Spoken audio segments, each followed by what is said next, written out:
Guys, look what we added to the collection.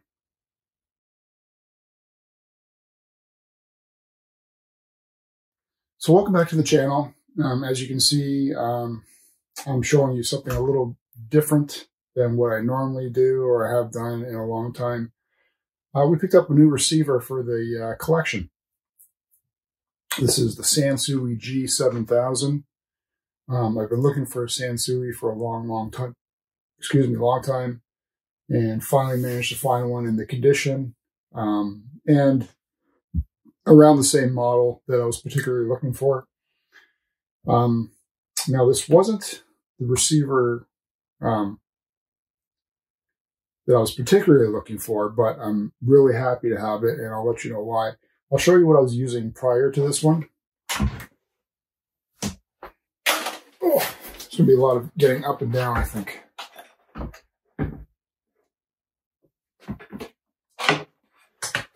So this is what I was using prior. This is the Sony D-95M receiver, and it's perfectly fine. There's nothing wrong with it. This might be a lot of people's preference just due to simplicity of it. Well, depending how far like in the menu settings you go, right? You know, for the most part, plug and play, fairly easy, tons of options. But you also get that out of these older receivers too, right? Very simple for the most part. You plug it in, it's ready to go, and that's it. I like these receivers for their convenience, but for me, there's no personality to them. They're just really sort of just cold, soulless almost. No heart, no warmth to it. I didn't grow up personally with receivers like this, but I've grown to really love them. Speaking of the Sansui or vintage receivers in general, I've grown to love them and appreciate them more as I've grown up. So let's get this guy out of the way first, because he's not the star of the show.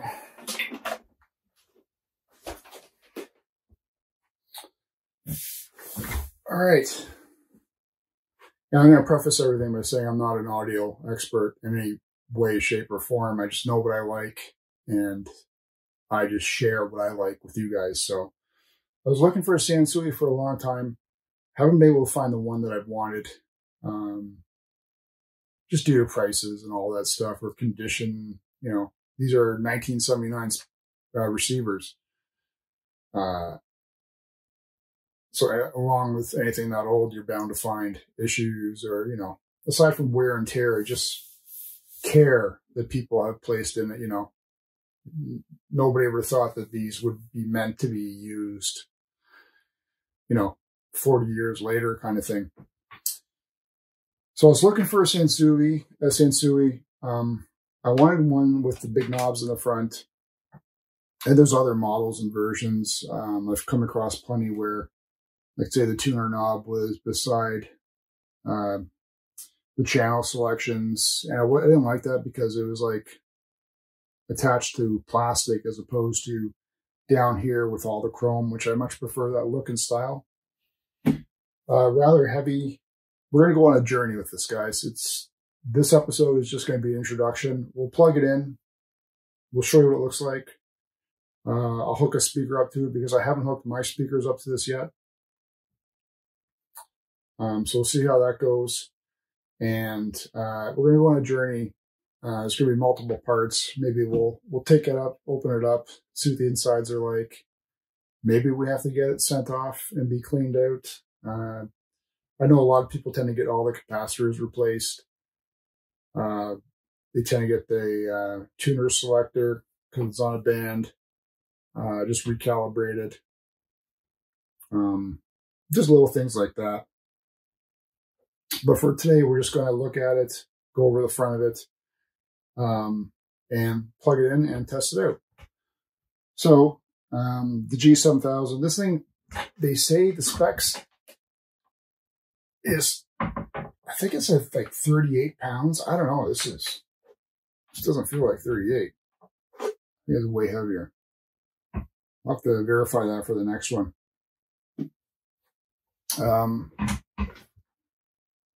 So maybe what we'll do is bring the camera in. You know what? Let's just plug it in first. And hopefully it doesn't blow up on us here.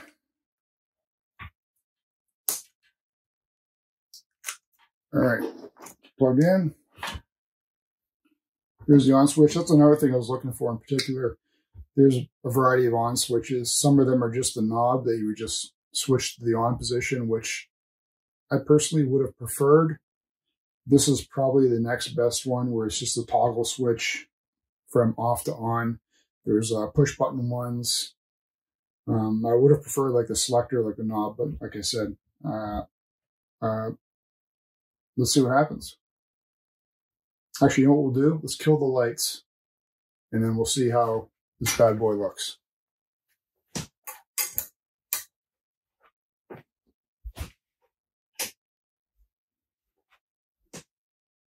Oh God, where is it? Okay, 3, 2, 1.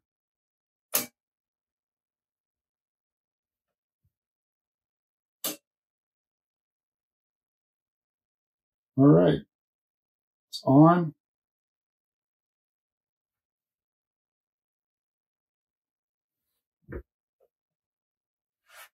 Looking good. Okay, let's turn the lights back on here.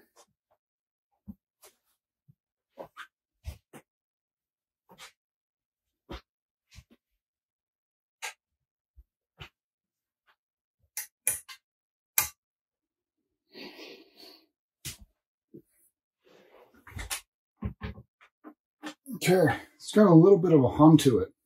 I don't know if that's from something that's selected here or not.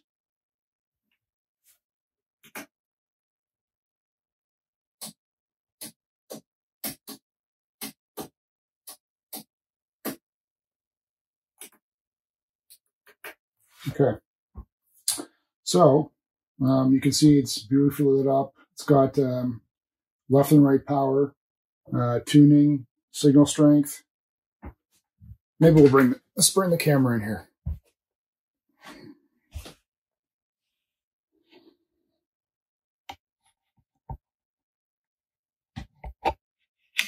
Okay. All right. So you can see from it, it's got, there's a tuner, speakers, A and B, the bass and treble, tone, filters on it, volume knob. I've heard that a lot of people don't turn this up past 20, because even that's pretty loud. It's 85 watts per channel. So that's going to be interesting to see.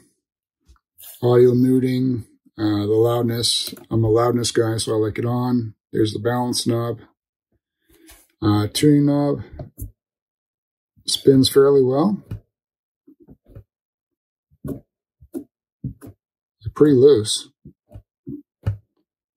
So that's good. Selectors, auxiliary. It's got 2 phonos. FM and AM. FM muting, which you want on. Stereo's out. Dolby FM de-emphasis. Mixing, and then tape 1 and 2 and 4 channel NR. It's a really nice unit. I'm really happy with how clean it is. I'll show you the top here. You can see, you know, in terms of like a scuffing or scratch, this little one right here is pretty much it. It's pretty clean. And we'll take a look at the back.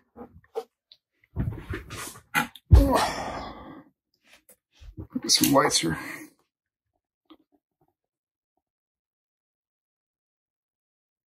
So there we go. It's got A and B speakers, dual plugs where you can plug the systems into it. This massive heatsink. So what does that tell you? There's your antennas. And then we have, oh, there's your fuse. That's a fuse, right? No. What's that? So phono 1, phono 2, aux.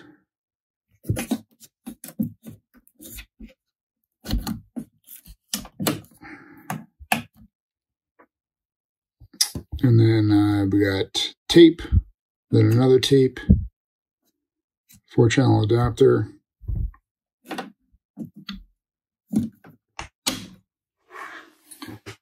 And there you go. So G-7000. So why don't we try and plug this thing in and see what happens.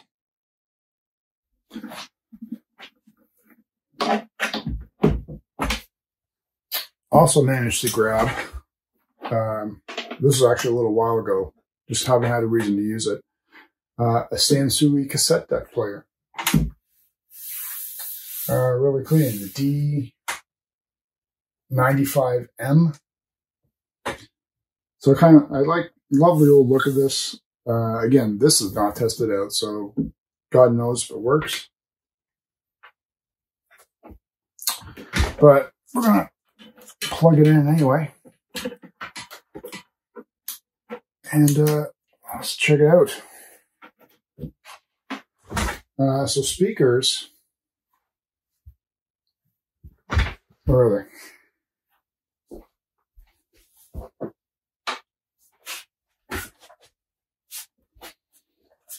These are my 20-year-old Vision acoustics.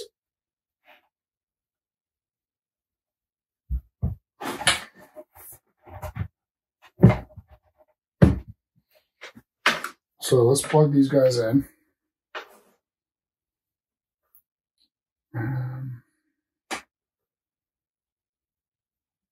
It doesn't matter, we'll make these guys the right.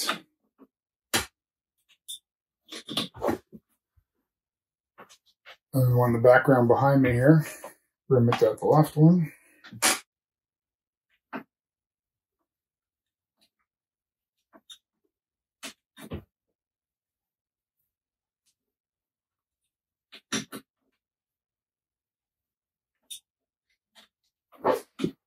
Okay, and then we got to plug in this. All right. So,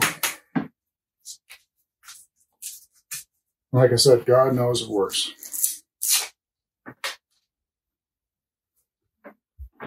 All right. So volume's down. Okay. Power it on. Set on. Eject.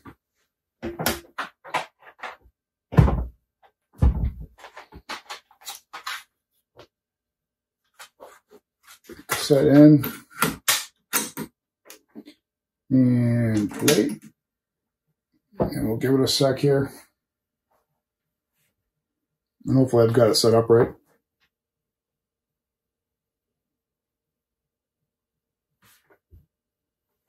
So these little speakers, they're not meant to handle what this guy's going to put out, so we'll be gentle with it.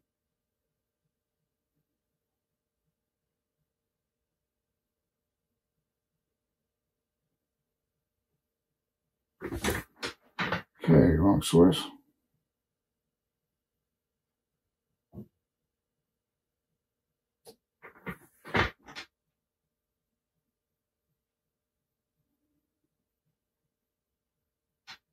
Oh, maybe if I turn the speakers on, guys.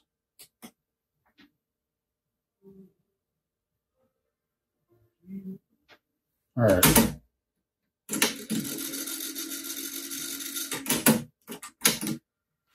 Nice to see the cassette player works.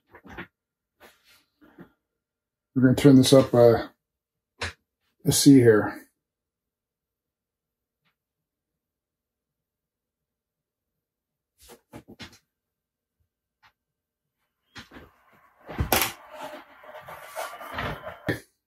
Well, I think that's a good test for a first run test of it.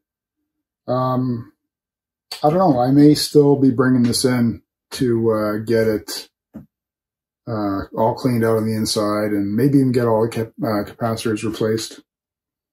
But that'll be another part of the journey, another part of the experience about enjoying this thing. And yeah, we'll take it from there. We'll see what happens. Anyway, guys, thanks for tuning in. Stay tuned. We're going to do some more videos of this, some more projects on it, and hope you enjoy the rest of the videos on the channel too.